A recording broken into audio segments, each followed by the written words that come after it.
lost a battle. No, you never lost a battle. I know you never will. You can do all things. You can do all things but fail. 'Cause you never lost a battle. No, you never lost a battle. I know you never will. And I know you never will. I know you never will. You can do all things.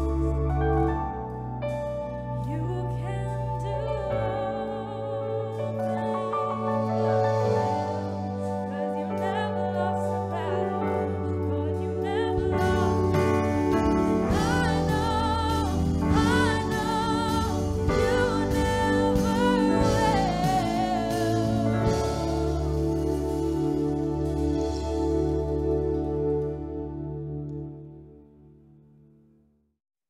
Pacific Union College. This is day number 4 of our week of prayer. And again, our theme is Thrive Again.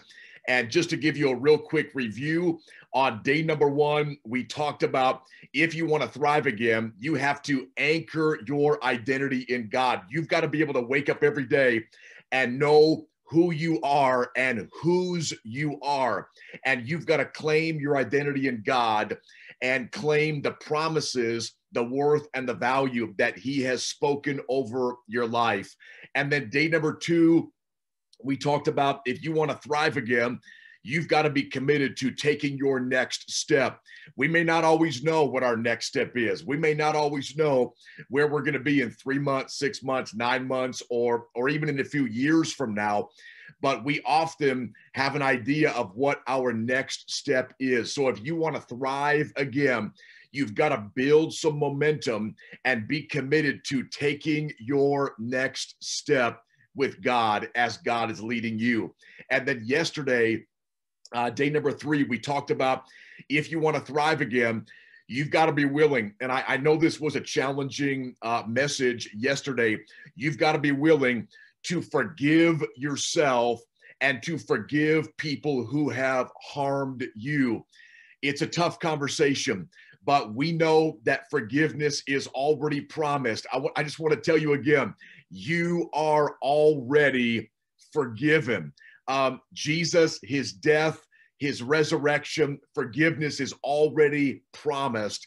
And as we begin to see ourselves as God sees us, we can come to the place where we choose to forgive ourselves and we choose to forgive those who have harmed or damaged us. And then we commit that we're going to do the hard work of forgiveness. We're going to put in the time and effort to process, learn, and grow from what happened to us so our pain can be used for a greater purpose. And I want to remind you again from that message yesterday, there is purpose in your pain. God will not waste your pain. And so that was our message from yesterday when we talked about Thrive Again. Today, I want to talk about leading your relationships. All throughout Scripture, we see Jesus connecting relationally. Jesus connected with the crowd as he preached and he fed people. He worked miracles. Jesus connected with his traveling companions. When you think about the disciples, they did 3 years of life together. And then Jesus connected with his confidants, Peter, James, and John. That's like your inner circle. And then Jesus had at the very core the relationship that he had with his Father, that intimacy that called him into a quiet place where he could every day connect, be fueled, and have that life put into him so he could give life to other people. In John chapter 4, there is this incredible story about Jesus having an encounter with the woman at the well. And the context of the story is that Jesus is passing through Samaria on his way to Galilee, and he is exhausted and tired from his journey. How many of us can relate to being exhausted and tired from the last year? And just the weight of a year of life and the complexity of the last year just weighing on us. Jesus was tired. And so Jesus sat down at the well. And as he sat down at the well, he turned to a Samaritan woman and he asked her for a drink of water. Now the cultural dynamic was that Jews viewed Samaritans as half-breeds, that they didn't have the worth and value that the Jews had. And so there was never going to be a moment where a Jew intentionally connected or reached out to a Samaritan. And I think it's important, especially in our day and age with so much racial tension and marginalization, to know that Jesus viewed every person and individual as having equal worth and value.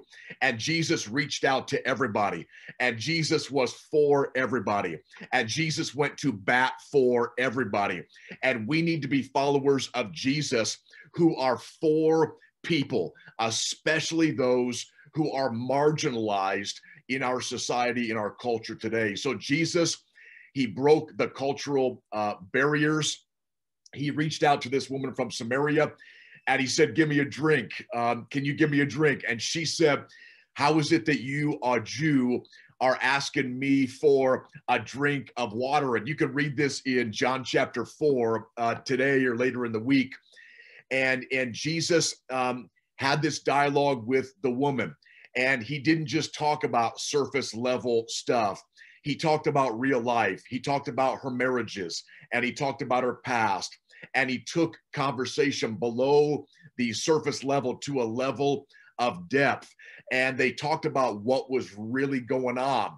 And the disciples, they came back on the scene and they were astonished that Jesus was speaking to a woman. And I just want to have you put your cap on and think about what it would have been like. These were fishermen. So I don't think they walked back on the scene and said, I am astonished that Jesus is talking to this woman. Think about the expletives that may have been used. I can't believe blankety, blankety, blank that Jesus is talking to this woman and this Samaritan woman. When I think about the way that Jesus interacted with the woman at the well, there are so many principles that can help us understand how to build community and how to lead the relationships that we have in our life. And so I want to bring out 3 important points that I have learned from Jesus engaging with the woman at the well. Before I jump into those, I just want to remind you that so many times we get so hyper-focused on our goal, on what's coming up, that we can miss the miracles of the pass-through. So when you think about Jesus, he was passing through a territory to go to Galilee, but the miracle took place in the pass-through. I want to remind you, be open to how God gives you those miracle moments to connect with other people, to speak life into other people, to start a relationship with somebody different, to have those little divine appointments along the way. And I get it. I'm all about goals, and I'm all about setting that bar of where we want to go and how high we want to reach. But remember that often the greatest miracles happen when we are going between A and B. It's in that pass-through that we have some of those greatest opportunities to connect and step into those moments that Jesus sets up for us. So Jesus is there and he has this conversation with the woman at the well. 3 principles that I want to share with you are these. Number 1, Jesus made people safe to be in his presence. Jesus accepted people. If you want to build community, you need to make people feel safe in your presence, even if they are different than you. When you think about acceptance, Jesus accepted people. And I think we often as a church, we have a hard time with acceptance because we think acceptance and approval are the same thing. Acceptance and approval are two different things. You can accept somebody, make them feel, make him or her feel safe in your presence, while you may not approve of every decision and thing in their life. But Jesus made people feel safe. I think if we have ever had a time when people needed to feel safe, I think it's right now, because there are so many people in our country who don't feel safe to be around other people. Jesus made people feel safe. Jesus accepted people into his presence and made them feel safe. The second thing Jesus did is he took conversation to a level of depth. Jesus asked this woman at the well, go get your husband. And this opened up this vulnerable and authentic dialogue and conversation about her past and the fact that she had had, I think, 5 different husbands. And the guy that she was with presently was not her husband.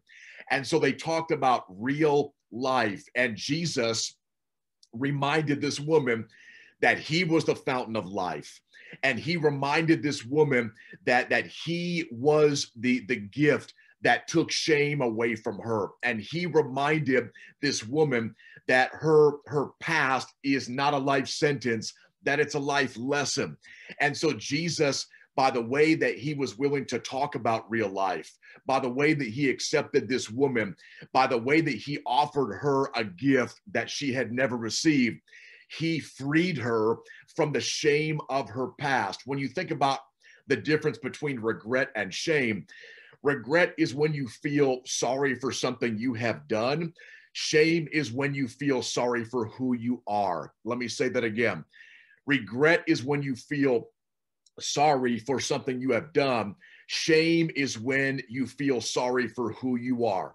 And there are so many people, and I know I'm speaking to somebody in the room right now, there are so many people who are living with the weight of shame from things that have happened in their past. And like we talked about on night number 1 with the prodigal son, you feel like you're not worthy and you feel like you're not good enough and you've devalued yourself because of whatever you have done or experienced or the decisions you have made in your past. I want to tell you that Jesus frees you from shame. Jesus calls you his own. Jesus puts worth and value in you, and it's worth and value that can never be taken away. And so Jesus, in this conversation with the woman, he freed her from the shame that she had experienced. And I'm going to tell you what that chapter looked like in just a second. The third thing is the disciples came back on the scene and they devalued this woman. And they didn't see her value because she was a woman and because she was a Samaritan woman. Jesus always sees the value in people. Let me say that again. Jesus always sees the value in people, and Jesus sees the value in you. If we are going to build community, we have to be willing to make people feel safe to be around us. We've got to be willing to take conversation below a surface level to a level of depth where you can talk about real life. And we have to be willing to choose to see the value that God has placed in every person. Accept people and make them feel safe. Have conversations of depth and make sure that you choose to see the value in other people. So what happened with this woman?